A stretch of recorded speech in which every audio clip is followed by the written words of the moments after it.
नाज़रीन कराम, कप्तान के चाहने वाले एक बात जो है बड़े कॉन्फिडेंस के साथ करते हैं। वो कहते हैं हमारा कप्तान कभी हिम्मत नहीं हारेगा, हमारा कप्तान कभी इनके सामने झुकेगा नहीं, और आपका कप्तान हमेशा की तरह आपको सच साबित कर देता है। और इमरान खान साहब ने आज भी जज के सामने नवाज शरीफ पर एक ऐसा तंजिया वार किया है कि वो जाती उम्रा में बैठकर सोचते होंगे, पूरी ये जितने भी माफिया ताकतवर लोग हैं, कि हमने आखिर पंगा किस बंदे से ले लिया है। हमने इस पर मजालिम की इंतहा कर दी है, लेकिन ये बंदा टूट ही नहीं रहा। जज के सामने कह रहा है कि कौम को मुबारक हो, नेल्सन मंडेला वापिस आ गए। मतलब कि इतना बड़ा तंज है, इतना बड़ा तंज है कि जो इन्होंने सारा फेक नैरेटिव बनाया हुआ था वो सब का सब जो है वो टूट गया कप्तान की इस एक लाइन से कि कौम को मुबारक हो, नेल्सन मंडेला वापिस आ चुका है, कि जिसे मुल्क की तकदीर संवारने का जो है टास्क दिया जाएगा। इस हवाले से बात करते हैं, लेकिन इसके साथ साथ इमरान खान और पीटीआई के लिए जो अभी कुछ महीनों से कोई अच्छी खबर नहीं आ रही थी, लेकिन अब सुप्रीम कोर्ट से एक बहुत बड़ा फैसला आया है और कौम को इस पर मुबारक हो कि इमरान खान साहब एटलीस्ट अब फौज के हवाले तो नहीं होंगे, क्योंकि सिविलियंस का जो फौजी अदालतों में ट्रायल था वो कलअदम करार दे दिया गया। एक तरफ तो ये हुआ है, लेकिन इसके साथ साथ इमरान खान पर फर्दे जुर्म भी आयद कर दी गई है। इस सारे अहवाल से आपको आगाह करना बड़ा लाजिम है, लेकिन आगे बढ़ने से पहले चैनल को सब्सक्राइब करके शुक्रिया का मौका दीजिएगा, वीडियो को लाइक और शेयर लाजमी कीजिएगा। नाज़रीन कराम, आप सब जानते हैं कि पिछले कई महीनों से किस तरह जो निज़ाम है वो एक्सपोज होकर रह गया। तमाम इदारे हो, नैब हो, अदालतें हो, तमाम के तमाम जो है वो एक्सपोज होकर रह गए, और वो सिर्फ इसलिए एक्सपोज हुए हैं क्योंकि वो खान को एक्सपोज करना चाह रहे थे कि वो मुल्क का गद्दार है।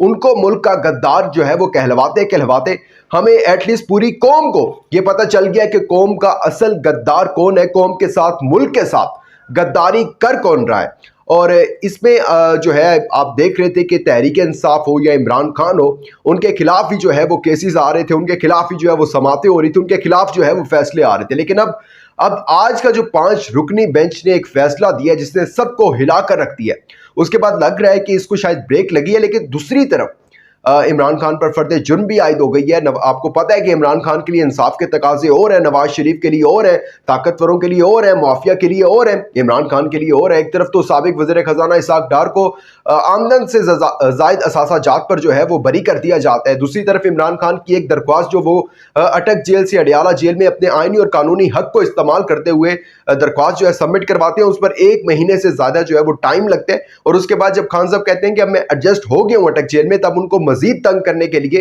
अडियाला जेल शिफ्ट किया जाता है। खैर, अब जो है साइफर केस आपको पता है, मैं पहले भी बता चुका हूं आपको कि स्पेशल प्रोसिक्यूटर ने अदालत में आकर ये कहा है कि देखें, जो ये इमरान खान ने जुर्म किया ना इतना बड़ा, वो जो असल में तो वो कौम अमेरिका के जूते नहीं चाटे ना, अमेरिका के सामने झुके नहीं है खान साहब। तो इसलिए जो है ना वो अब उनकी सजा ये बनती है, या तो उन्हें उम्र कैद दी जाए या फिर जो है उन्हें सजाए मौत दी जाए। यानी कि इतनी अल्लाह माफ़ करे ऐसा कुछ हो, लेकिन इस कदर जो है वो खतरनाक सजाएं इसके लिए मुकर्रर की गई हैं। लेकिन आज जो है वो इमरान खान और जो कि चेयरमैन है पीटीआई के और वाइस चेयरमैन शाह महमूद कुरैशी, उन पर फर्द जुर्म जो है वो आयद कर दी गई है। वो जो समात हुई थी वो मैं आपके सामने पहले पढ़कर सुनाता हूँ, देन हम इसके ऊपर बात कर लेंगे।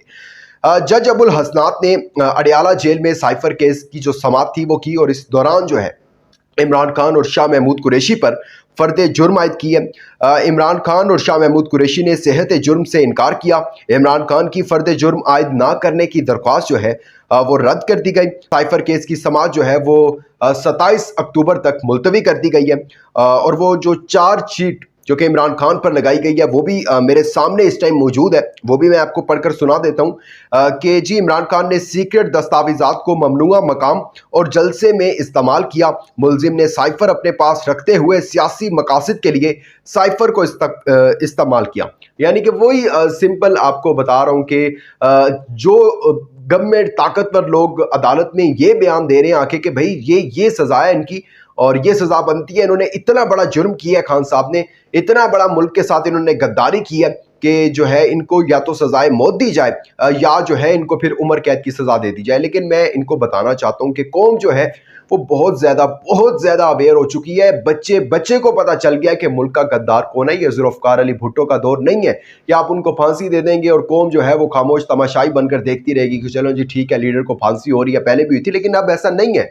हालात जो हैं वो सीन एंड सिनेरियो जो है वो बहुत ज़्यादा चेंज हो गए हैं। और खान तो अभी भी नहीं डर रहा, मतलब कि उनके सामने पता भी है कि यार एक शख्स ने जुल्म करने, और मैं अगर उसके और आपके सामने है पीटीआई के जितने भी लोग हैं जिन्होंने ये 9 मई का जो एक मरकजी मुलजिम करार दिया इमरान खान साहब को, जिनसे प्रेस कॉन्फ्रेंस करवाई जाती थी, इंटरव्यू करवाए जाते थे, तो वो क्यों किए उन्होंने? यही इसीलिए किया ना कि किसी ना किसी तरीके से भी ये टाइम गुजर जाए और उसके बाद देखा जाएगा। खैर ये तो एक और डिबेट है, लेकिन खान साहब जेल के अंदर रहते हुए भी जज के सामने कह रहे हैं कि कौम को मुबारक हो, नेल्सन मंडेला वापस आ गए। ये मुकालमा एक हुआ इमरान खान और जज अबुल हसनात के दरमियान कि मतलब कि जेल में रहते हुए भी मुखालफिन के लिए एक डरावना ख्वाब जो है वो बन गए इमरान खान।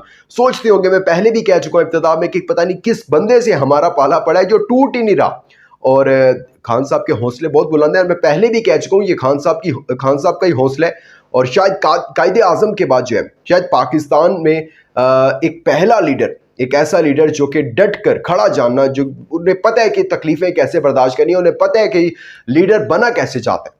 इसके साथ साथ लेकिन जो अब एक अहम फैसला आया आज, और पीटीआई के हक में भी लग रहा है ये फैसला, क्योंकि बेसिकली इसका जो मेन है वो 9 मई से जाकर इसके तमाम चीज़ें जुड़ती हैं।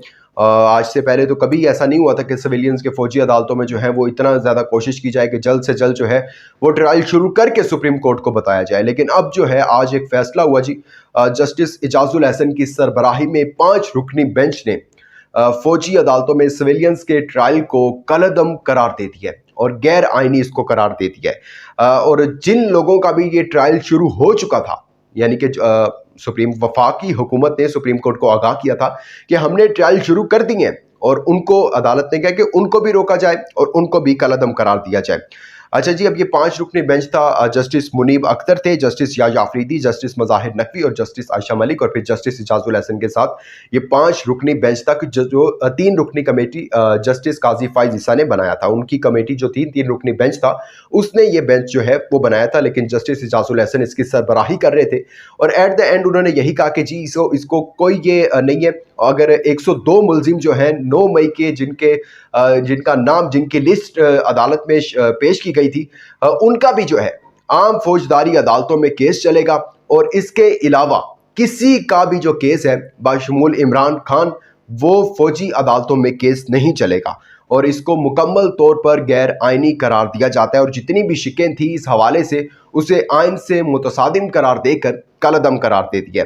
अब देखना यह है कि इसमें इमरान खान को फ़ायदा हुआ है। जी बिल्कुल, इमरान खान साहब को फ़ायदा हुआ है इसके अंदर। ऑल्दो आप जानते हैं कि बेशक वो कोई भी किसी भी अदालत में रहे, उनके ऊपर अगर इमरान खान ने डील से इनकार कर लिया और ताकतवरों ने फैसला कर लिया कि इमरान खान को हमने जी अब नहीं छोड़ना, तो उन्होंने नहीं छोड़ना। क्योंकि आपको पता है कि आज से पहले भी जिन्होंने भी ताकतवरों के सामने सर उठाने की कोशिश की है, उनका हशर आपके सामने है। लेकिन खान का हौसला बहुत बुलंद है, इमरान खान साहब का। वाकई ही उनकी हिम्मत को दाद देनी चाहिए कि जिस तरह से अभी तक वो खड़े हैं और कह रहे हैं कि नहीं, किसी भी डील पर अमल नहीं करना। खैर, लेकिन अब देखते हैं अगर इस अदालती फैसले पर अमल होता है, जो कि अभी तक कभी आपके सामने है कि परवेज़ इलाही को कहा जाता है कि सही सलामत घर छोड़ कर आए और आधे रास्ते से कमांडो ऑपरेशन करके उनको गिरफ्तार कर लिया जाता है, तो पाकिस्तान में कुछ भी हो सकता है। लेकिन अगर इस फैसले पर अमल हो जाता है तो एटलीस्ट एक एज जो है वो पीटीआई के वर्कर्स, पीटीआई के रहनुमा और इमरान खान साहब को ये मिलेगा कि उनके जो केसेस है, जो सख्त सजाएं होनी थी, शायद वो जो है उनसे वो बच जाए। अपना इंपॉर्टेंट फीडबैक देना मत भूलिएगा। दीजिएगा इजाजत। अल्लाह हाफिज़ नासिर।